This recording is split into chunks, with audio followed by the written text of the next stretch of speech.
I worked so hard to create this incredible life and career, and I burnt it all to the ground. Don't believe what you see in a picture. There's so much more going on. So much more. The 36-year-old actor and mom was found unresponsive in Greenville, South Carolina over the weekend. According to a police report, we now know who was with her when she died and what officers found when they arrived on the scene. Mark Strassman has the story. I realized that I was more afraid of being alone than being abused. She survived being a child star in an industry that chews children up.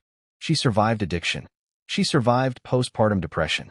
She survived, by her own account in the memoir she published just 3 months before she died, years of being hit by the man police say was standing next to her when she stopped breathing. Hayden Panettiere did not survive Sunday, August 16th. For the first 2 days, police said this looked like a tragedy with no crime attached to it. No trauma. No suspicious circumstances. Just a devastating, private loss. Then the story started to change. A narcotics investigator got added to the case. Then police showed up at her boyfriend's family home for a welfare check. Then the word overdose surfaced from the dispatch audio. And then, days later, 3 separate national outlets confirmed the same stunning detail. The Drug Enforcement Administration, a federal agency that does not show up for ordinary overdoses, has joined the investigation. So what actually happened inside that apartment in Greenville, South Carolina? What does it mean that the DEA is now involved? And why does almost every headline about this case also mention a felony conviction from 4 years ago? Here is everything that is confirmed, everything that is still just reporting, and everything we still don't know. This is the Hayden Panettiere case. Welcome to True Crime Nabuma. Before we go further, our standard on this channel. We separate what has been confirmed by police, the coroner, or court records from what is being reported by outlets citing unnamed sources, and we always separate both of those from speculation. No one discussed in this video has been charged with a crime in connection with Hayden Panettiere's death. Where a person has a prior conviction, that conviction is a matter of public record, and we will say so plainly. But a past conviction is not evidence of what happened on August 16, 2026. And we're not going to treat it like it is. With that said, let's start with who Hayden Panettiere actually was, because a lot of the coverage of this case has flattened her into a headline, and she deserves better than that. Hayden Leslie Panettiere was born on August 21, 1989, in Palisades, New York, meaning she died 5 days before what would have been her 37th birthday. She started in commercials as a small child, and by the time most kids are learning to ride a bike, she already had a resume. She spent 4 years on the soap opera One Life to Live as a child, then moved to Guiding Light. Her first big screen credit came at age 9, voicing a role in A Bug's Life. A year later, she appeared in The Object of My Affection. By 2000, she was playing the daughter of Denzel Washington's character in Remember the Titans, a film most of her future audience grew up watching in school gymnasiums and living rooms. She kept working through her teenage years in Disney fare like Tiger Cruise, and by the mid-2000s, she'd become one of the more recognizable young actresses of her generation, with roles in Ice Princess and Racing Stripes. In 2005, she appeared in Ice Princess, the Disney film that many of her fans from that era remember as an introduction to her. Then, in 2006, everything changed. NBC's Heroes cast her as Claire Bennet, a Texas cheerleader who discovers she can heal from any injury. A superpower built, almost too neatly in hindsight, around the idea of a young woman who cannot be permanently hurt. The show was a genuine cultural moment, one of the biggest network dramas of its era, and Panettiere, still a teenager, became a global name almost overnight. Fellow Heroes cast members have described working with her in those years as a formative professional experience, remembering her as unusually grounded and generous for someone carrying that much of a hit show on her shoulders. She didn't disappear after Heroes ended the way a lot of young stars from ensemble hits do. In 2011, she landed the female lead in Scream 4, playing a role in the long-running horror franchise. And in 2012, she was cast in ABC's Nashville, playing Juliette Barnes, a country music prodigy navigating fame, addiction, and a difficult relationship with her own mother, a role that, watch today, plays almost eerily close to elements of Panettiere's real life. Nashville ran for 6 seasons and gave her a second defining role, one that also introduced her to real country music circles. She performed some of the show's original songs herself. Off-screen, her personal life often generated as much coverage as her career. She was in a long, on-and-off relationship with Ukrainian boxer and former heavyweight champion Vladimir Klitschko, beginning in 2009. They welcomed a daughter, Kaya, in December 2014 and separated in 2018. Klitschko, in the years since, has largely kept a low public profile regarding Panettiere and their daughter, though he broke that silence with a lengthy statement after her death, which we'll get to later in this video. Panettiere spoke publicly and repeatedly about 2 of the hardest chapters of her adult life: her struggle with postpartum depression after Kaya's birth and her long battle with alcohol addiction, which included at least one stay in a treatment facility. She didn't frame these as a redemption arc footnote. She talked about them as ongoing work.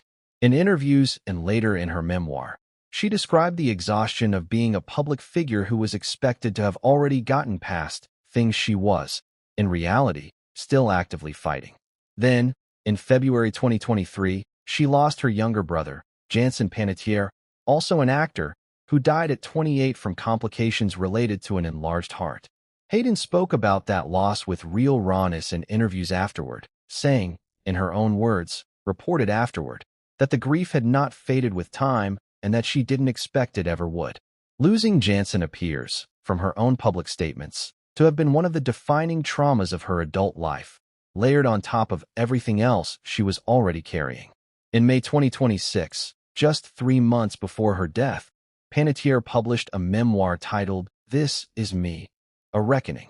It was framed as an unflinching account of her childhood in the industry, her motherhood, her mental health, her brother's death, and, significantly for this case, a relationship she described in detail without using her boyfriend's full name, referring to him only as Brian. In it, she described a relationship that started exciting and became frightening, describing incidents of being struck during arguments, and writing about the psychological calculus that keeps people in dangerous relationships, how the fear of the abuse, for her, was at times less overwhelming than the fear of being alone. She was, by every account from people who worked with her recently, using the memoir's release as a genuine turning point, talking about a comeback, with a film released earlier this year, and describing herself in interviews as finally ready to start over. She did not get the chance to. According to the Greenville County Coroner's Office and the Greenville Police Department, officers and EMS responded at approximately 1:50 to 1:51 p.m. on Sunday, August 16, 2026, to a report of an unresponsive female at a residence on Easley Bridge Road in Greenville, South Carolina, an apartment complex where Panettiere had reportedly been staying temporarily, not a permanent residence. First responders arrived to find her in cardiac arrest. According to the coroner's office, EMS personnel initiated advanced cardiac life support measures. Those efforts were not successful. Hayden Panettiere was pronounced dead at the scene at 2:32 p.m.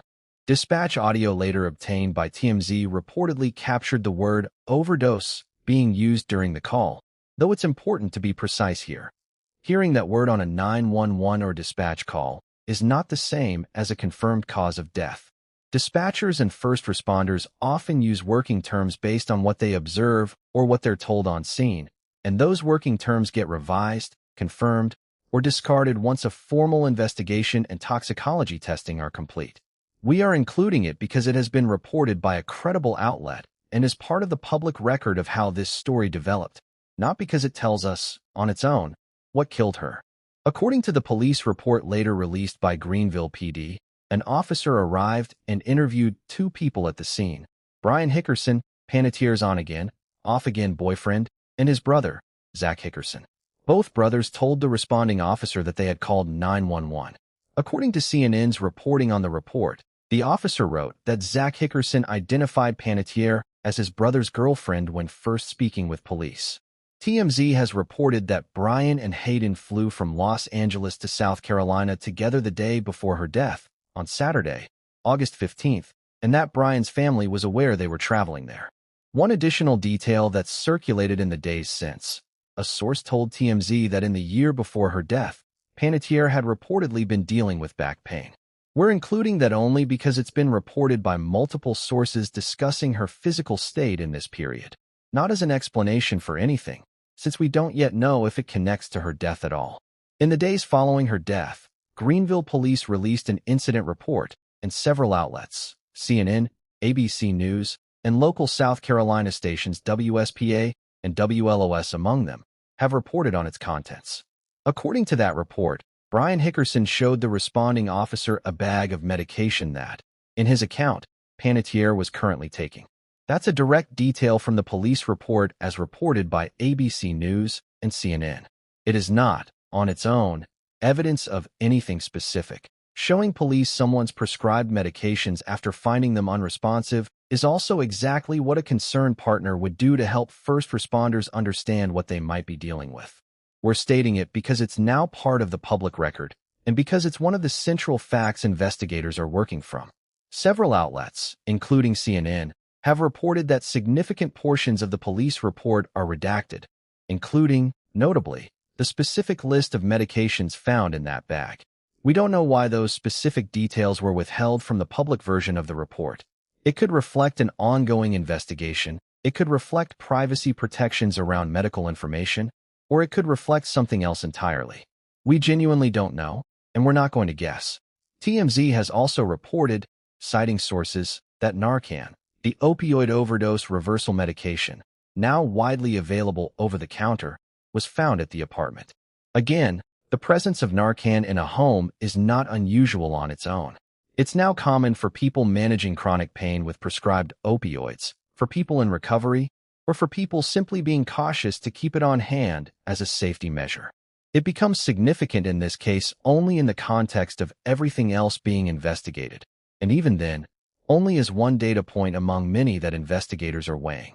According to the coroner's office, Panettiere's body was released to the mortuary chosen by her family on the Tuesday following her death. This is the section of the story that most coverage keeps circling back to, and it's worth walking through carefully and precisely, because the facts here are genuinely a matter of public record, not allegation. Brian Hickerson has a felony domestic violence conviction connected to an incident involving Hayden Panettiere. Court records reviewed by multiple outlets, including the New York Times, show that he pleaded no contest to 2 felony domestic violence charges for injuring Panettiere and was sentenced to 45 days in jail.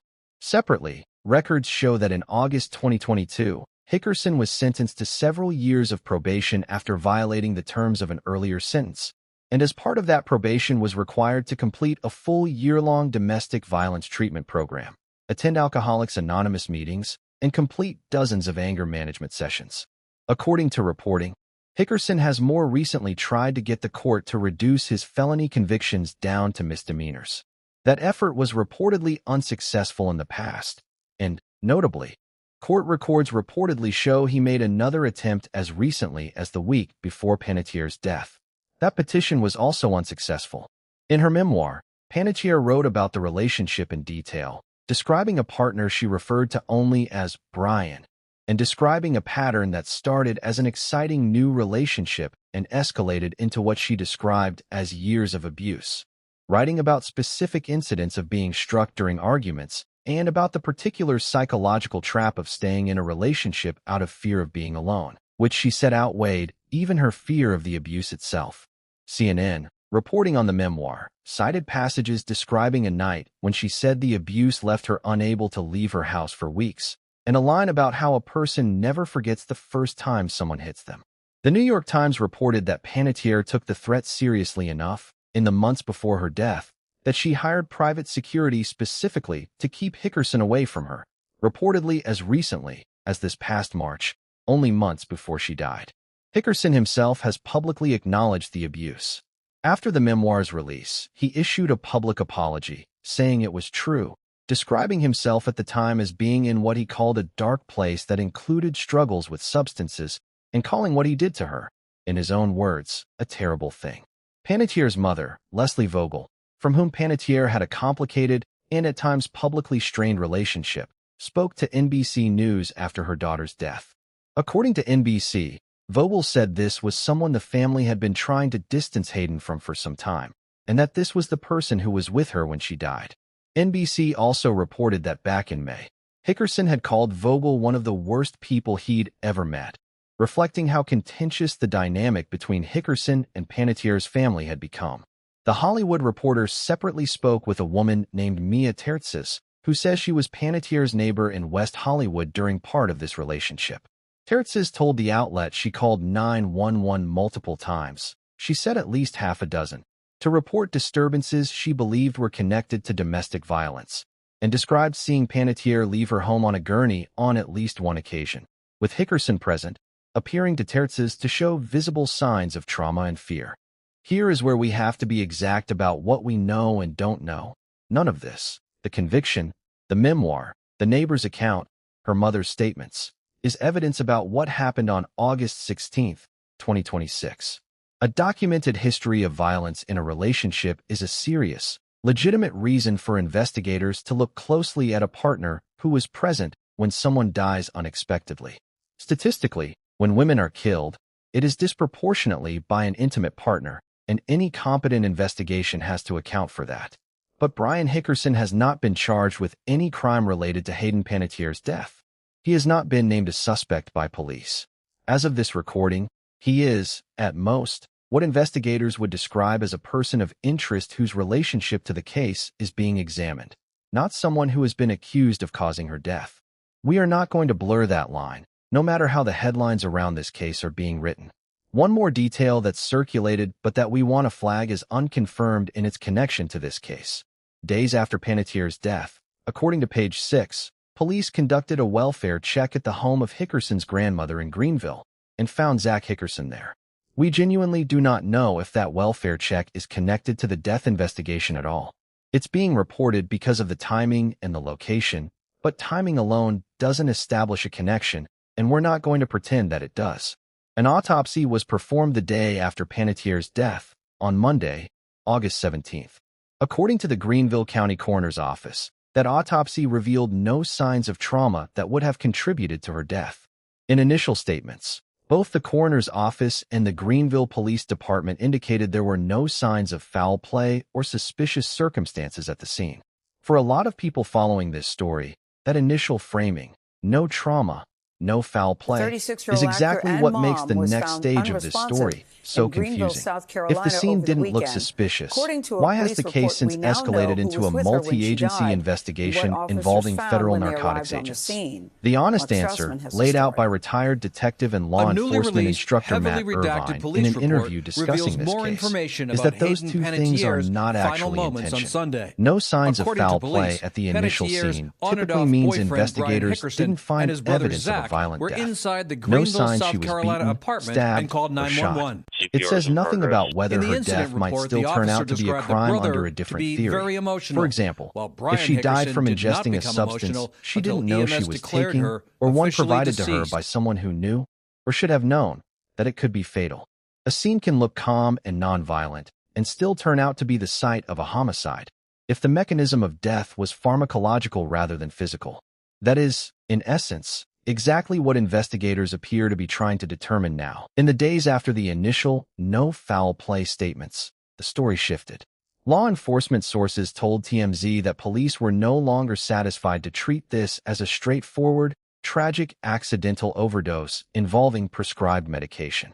According to those sources, the trigger for opening a formal death investigation, running in parallel with the coroner's own inquiry, was, in large part, how unexpected her death was, given her age and, presumably, given what investigators knew about her circumstances. NBC News reported, citing Panettiere's mother, that a narcotics investigator has joined the police probe. Separately, Page 6 and other outlets reported that police showed up at the home of Hickerson's grandmother in Greenville for a welfare check. The practical effect of all this is that what began as a single coroner's inquiry into an apparent accidental death has become a parallel, multi-track investigation. The coroner's office determining official cause and manner of death, and law enforcement separately investigating whether any criminal conduct contributed to it. Those two processes are related but distinct, and they don't have to reach the same timeline or even, necessarily, the same conclusion. This is the detail that took the story from a sad celebrity death to a genuine, sustained national story. Multiple major outlets, the New York Times, CNN, ABC News, and Fox News among them, have confirmed, citing sources with knowledge of the investigation, that the Drug Enforcement Administration has joined the case. TMZ, citing law enforcement sources, has reported that DEA agents are assisting the parallel death investigations already underway between Greenville Police and the coroner's office. When reached for comment, a DEA spokesperson gave the standard non-answer agencies give in active cases. The DEA does not confirm or comment on ongoing investigations. Why does this matter? Because the DEA does not typically insert itself into individual overdose cases. Local police, medical examiners, and sometimes state-level narcotics units handle the vast majority of drug-related deaths in this country without any federal involvement at all. When the DEA does get involved, according to retired Detective Matt Irvine, it's usually because investigators believe the substance connected to a death may be tied to a person or organization the DEA is already investigating for something bigger, meaning the death may be a thread that leads back into an existing federal case, rather than a standalone tragedy. The most well-known recent parallel is the death of Friends star Matthew Perry in 2023, where federal prosecutors ultimately build a case against multiple individuals, including, notably, a doctor, for providing him with the ketamine that killed him, using federal drug distribution charges rather than state homicide statutes. Whether something similar could unfold here is, right now, entirely speculative. But it's the reason so many people covering this story keep drawing that comparison, and it's worth understanding why, rather than just repeating the comparison without context. According to Irvine, the DEA brings substantial forensic and intelligence resources to an investigation like this. The ability to examine communications and devices and existing intelligence on any target or network they may already be investigating, that a local South Carolina police department simply would not have access to on its own. Whether South Carolina law even allows prosecutors to charge someone with a homicide-level offense for providing the substances that caused someone's death is a separate legal question, one that varies significantly by state, and one Irvine himself noted he wasn't certain about with respect to South Carolina specifically. The bottom line, as of this recording, the DEA's involvement tells us investigators believe there is a real possibility that illicit or improperly sourced substances played a role in Panettiere's death, and that whoever provided those substances, if that's what happened, may already be connected to a broader federal investigation. It does not tell us who that might be. It does not tell us that any specific person, including Brian Hickerson, provided anything to her. And it does not tell us, yet, what actually killed her. That's still, formally, pending toxicology. We want to walk through a few more specific points raised by retired Detective Matt Irvine, because they help explain what investigators are actually doing right now, behind the scenes, while the public waits. First, joint investigations between federal agencies like the DEA and local police are common and are usually described as complementary rather than competitive. Different agencies pursuing overlapping but distinct goals under one shared umbrella of information. Second, there are essentially two separate criminal questions being examined in a case like this. One is whether anyone present at the time of her death, meaning anyone in that apartment, bears responsibility, whether through direct action or through failing to get her help in time. The other is a step removed. If illicit substances contributed to her death, where did those substances come from? And can whoever supplied them be held criminally responsible, separate from anyone who was actually in the room with her? Third, investigators are very likely examining electronic communications and devices right now, looking for anything that would establish intent, timeline, or knowledge. Irvine specifically raised one scenario worth understanding. If toxicology ultimately shows she died from a substance different from what she may have believed she was taking, that mismatch, planning to take one thing and a toxicology report showing something else entirely in her system, could be significant because it would suggest someone gave her something she didn't know she was taking, or something far more dangerous than what she believed. Fourth, the toxicology process itself typically takes weeks, though it can be expedited in high-profile cases. And once complete, that report is not automatically public. If there's an active criminal investigation, prosecutors may keep it out of public view to avoid compromising the investigation, particularly if a grand jury process is anticipated. So the timeline for public answers here may not track directly with when investigators themselves have those answers.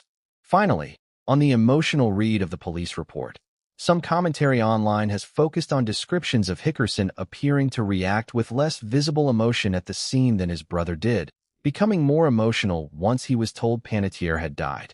Irvine cautioned against reading too much into that. People process acute trauma in wildly different ways. The Some go 36-year-old numb, actor and some mom become was hysterical, found some do unresponsive both in within the same Greenville, hour. South Carolina, And a over the flat weekend. initial reaction is According to a not, police on report, its own, we now know who meaningful was with her when evidence she of anything. died and what Panettiere's officers father, found when Skip they arrived on the Panettiere, scene. released a statement Mark through her Strassman has the representative story. in the immediate aftermath A of her newly death, released, describing the heavily news redacted as police profoundly report sad reveals more and calling her an information about incredible Hayden light Panettiere's who brought final immeasurable moments on love Sunday. and joy to According to everyone police, who knew her and Panettiere's to the millions on-and-off who watched her on boyfriend screen. Brian Hickerson He and asked his for brother privacy Zach as were the family inside the processes Greenville, what he South called an Carolina unimaginable apartment and called loss. 911. Days later, after news of In the the incident DEA's report, the involvement officer broke, described a the representative brother for to be very Panettiere gave a emotional, brief follow-up while Brian statement to Hickerson ABC did not News, become saying emotional there was until nothing EMS further to share while declared the her investigation officially remained deceased. ongoing, but expressing hope that justice would be served, language that, notably, leaves open the possibility the family believes a crime was committed, without specifying by whom. Panettiere's mother, Leslie Vogel, has been the most publicly vocal family member. As referenced earlier, she told NBC News that police had added a narcotics investigator to the case and made clear her long-standing concerns about Hickerson's presence in her daughter's life. Vladimir Klitschko, the father of Panettiere's daughter Kaya and her former longtime partner, issued a lengthy statement of his own, describing his family as being in a state of profound shock and grief.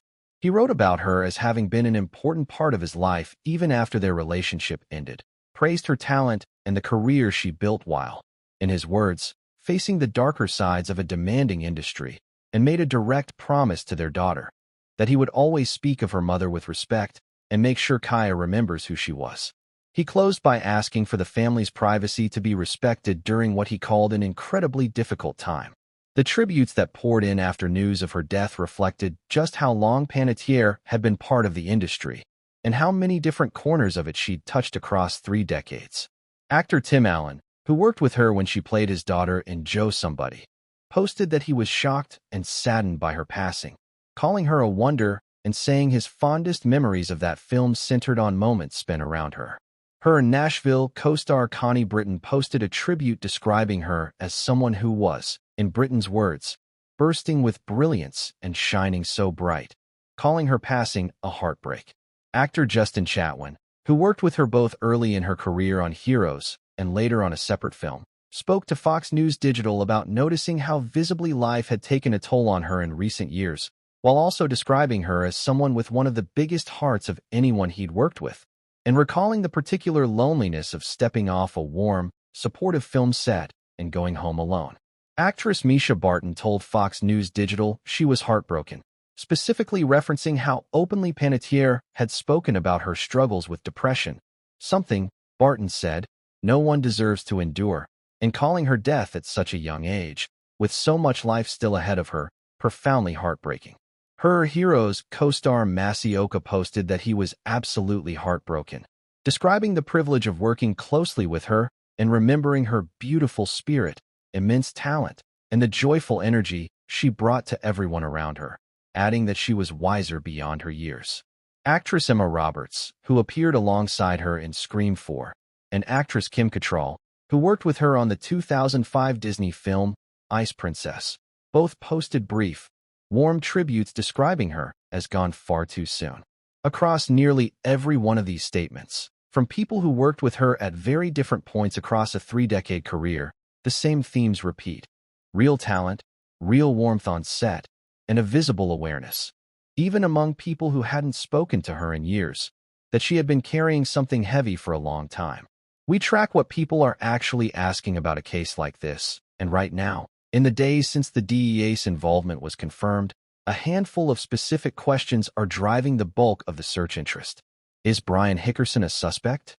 As of this recording, no. He has not been charged, and police have not publicly named him a suspect. He is, Based on his presence at the scene and his documented history with Panettiere, someone investigators would reasonably want to examine closely. But person investigators want to examine and suspect are not the same legal status, and we're not going to collapse that distinction just because it would make for a punchier answer. What was in Hayden Panettiere's system? Unknown. Toxicology results are pending and, per the reporting we've covered, could take weeks and may not become public immediately even once complete if there's an active investigation. Why is the DEA involved in a celebrity overdose? We covered this in segment 7. In short, the DEA typically only attaches itself to a case like this if agents believe the substances involved connect to a person or network already under federal investigation, meaning her death may be one thread in a larger existing case, not a standalone federal priority on its own. Was Hayden Panettiere planning to leave Brian Hickerson? The New York Times reported she had hired private security specifically to keep him away from her as recently as this past March. That's a documented fact. Whether that arrangement was still in place, had ended, or had been renegotiated by the time of her death in August is not something we have confirmed information about, and we're not going to fill that gap with a guess. What does the redacted part of the police report say? We don't know, and speculating about redacted government records serves no one. If and when that information becomes public through further reporting or legal proceedings, we'll cover it. Did Hayden Panettiere die the same way as Matthew Perry? We don't know that either. The comparison is being drawn because of the DEA's involvement and the general shape of the case. A private residence, medications, a federal drug investigation, not because any specific mechanism of death has been confirmed to match. Perry's case involved ketamine specifically in a documented distribution chain. Nothing comparable has been confirmed here. If you're searching any of these questions and landing on this video, that's exactly why we made it. To give you the actual state of the reporting instead of a headline that overpromises. Right now, everything meaningful about where this case goes hinges on one still pending piece of evidence: the toxicology report. Once that's complete, the coroner's office will be able to formally determine cause and manner of death, something that, as of this recording, remains officially undetermined. If toxicology confirms that a controlled substance played a role in her death, investigators will then be looking at two separate threads simultaneously. Who was present, and what did they do or fail to do? And separately, where did that substance originate, and can that supply chain be traced and prosecuted? The DEA's involvement suggests investigators already have some reason to believe that second thread connects to something bigger than this one apartment. If, on the other hand, toxicology and further investigation ultimately support the original read, a tragic, accidental death with no criminal component, then this becomes, first and foremost, exactly what her father and daughter's father both described in their statements: an enormous, permanent loss and not a crime at all. We are not going to pretend to know which of those it will turn out to be. Anyone telling you definitively right now, before toxicology, that this was murder, or definitively that it was a simple accident, is guessing, not reporting. What we do know is this: a 36-year-old woman who spent her entire adult life being unusually candid about her pain, her addiction, her postpartum depression, her grief for her brother, the violence in her relationship, is gone 5 days before her 37th birthday, leaving behind a young daughter who will grow up hearing her mother's name attached to headlines instead of just to her mother.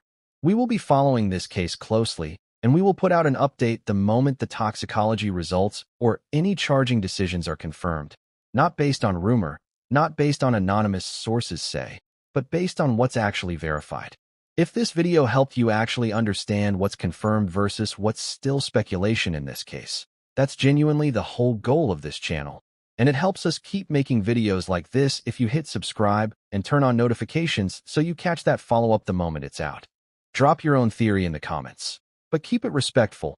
There's a real family and a real child grieving behind this story. Like this video if you want us to keep tracking it, subscribe so you don't miss the update, and if you want to go deeper on how domestic violence cases intersect with sudden death investigations, check the video on your screen now, where we break down a similar case, start to finish.